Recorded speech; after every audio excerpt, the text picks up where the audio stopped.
Il n'ont plus de cordes hors de mon habitacle. Tout ça pour vous dire qu'il pleut. Mais cela ne m'empêche pas de revenir sur cette thématique que je voudrais vraiment aborder. J'ai comme l'impression depuis quelque temps que tout va mal, que tout part en vrille et notre société ne répond plus aux normes de ce que nous en entendions. Les politiciens n'ont pas su remplir leurs promesses, mais cela n'est pas une surprise. Il en a souvent été le cas. Mais de voir la direction que notre société est en train de prendre, parce que certains politiciens ont décidé de nous diviser pour faire là leur chemin, et cela me dérange. Cela me dérange simplement parce que, de par ce qu'ils font, il y a un mélange du genre, mais d'un genre qui nous fait revenir des années, des décennies en arrière, par cette montée du populisme qui tend à diviser les populations. Je ne dis pas les peuples, mais je dis les populations. Parce qu'aujourd'hui, quand on parle d'une nation, on parle d'une nation-État. D'un environnement qui est un espace où les gens ont choisi de vivre. Parfois, l'ont même pas choisi, mais l'histoire l'a choisi pour eux, pour les avoir mis dans de telles conditions. Et aujourd'hui, quand je vois certains dans ce pays de droits et de devoirs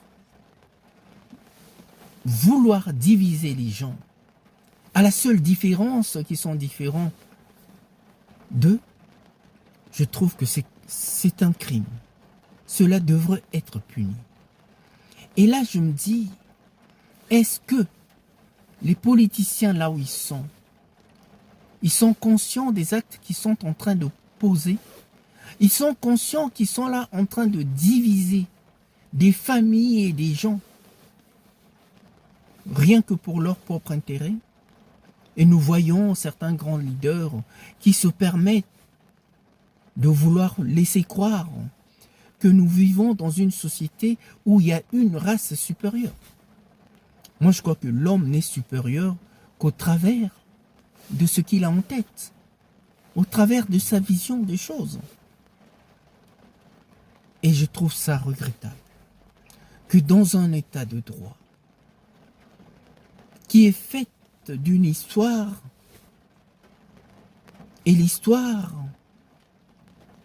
fait part de ces territoires qui embrassent tant de populations et qui est des gens qui viennent nous parler de division et de rejet. Je pense que cela ne colle pas à la société. Et ceux qui ont pris l'habitude de vouloir juger les gens en fonction de leur couleur de peau, ceux-là, je pense que ils ont un problème à résoudre avec l'histoire et qu'ils ont une mauvaise interprétation de l'histoire qui, malheureusement, je pense que leur histoire les a rendus, a provoqué en eux une certaine cécité mentale qui devient très grave.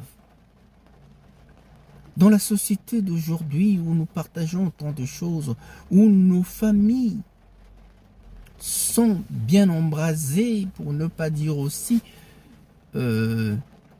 bien mélangées, nous n'avons pas le droit de tenir de tels propos et de vouloir faire croire aux certains qu'ils n'ont de la supériorité que par leur couleur de peau. Non, je trouve c'est méchant, c'est injuste. Et puis je trouve il n'y a rien de si bête que de discuter avec quelqu'un qui connaît mal l'histoire ou donne à l'histoire une autre interprétation, simplement parce que il a une couleur de peau qui voudrait faire passer à la trappe.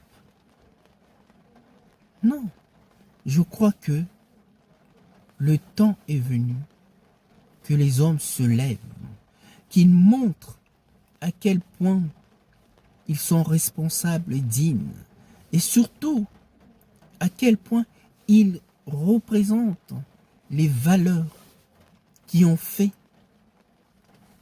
ces pays, et en particulier cette France.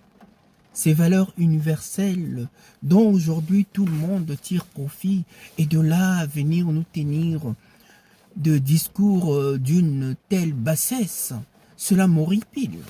Et je me dis, mais au pays des Lumières, il y a encore des ignares qui se laissent croire qu'ils sont des Lumières, alors qu'ils vont à l'encontre de toutes ces valeurs qui ont fondé la République et la démocratie. Ne nous prenez pas pour des idiots.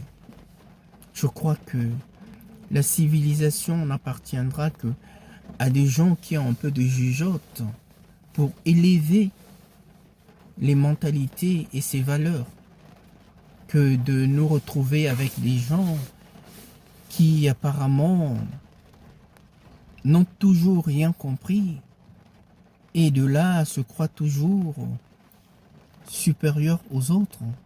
Alors cela n'a été qu'une thèse qui a été balayée par l'histoire.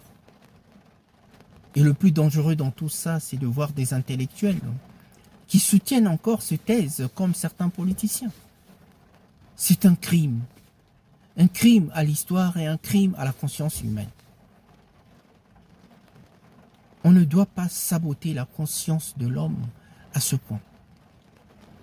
Et alors, quand je dis que je suis un descendant des Lumières, c'est pas pour le plaisir de le dire, parce que je crois forcément à cela. Parce que les pensées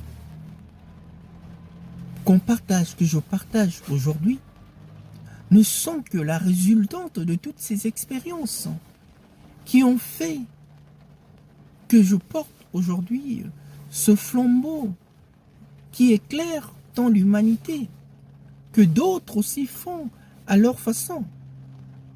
Mais pas de vouloir nous entraîner dans l'obscurantisme des gens aigris qui ne tient pas compte de l'évolution de notre société, mais qui s'en tiennent simplement à leur propre état d'âme, ce qui n'arrange pas nos âmes.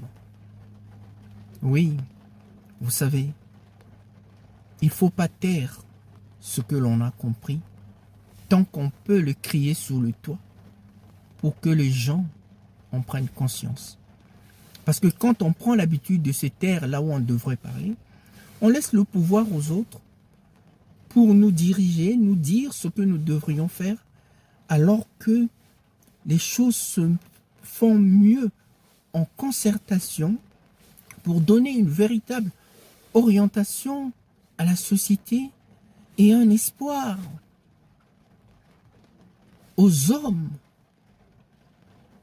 qui font confiance à la société et aux gens qui portent ces valeurs.